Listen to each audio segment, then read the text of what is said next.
পুরোটা বললাম না, এবারে আমরা একটু রূপরাজের কবিতা শুনি। আমার কবিতার বই একটাই, প্রস্তরলিপি, সেটার থেকে একটা কবিতা পড়ছি। তোমার তো গল্পের বই বেরোচ্ছে। হ্যাঁ, বারকোষ বেরোচ্ছে, এখনো যন্ত্রস্থ, আমরা অপেক্ষা করে আছি। ঠিক, রূপরাজের গল্প তো অসাধারণ, খুব ভালো লেখে।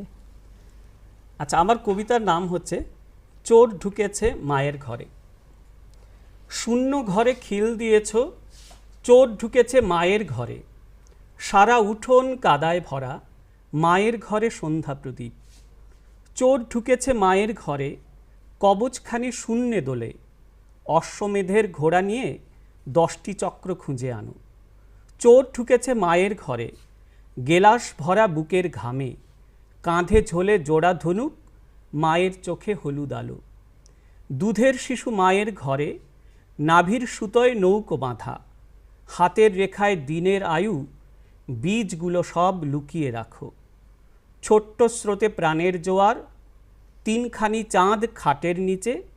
সকল আলো নিভিয়ে দিয়ে চোর ঢুকেছে মায়ের ঘরে। বাহ,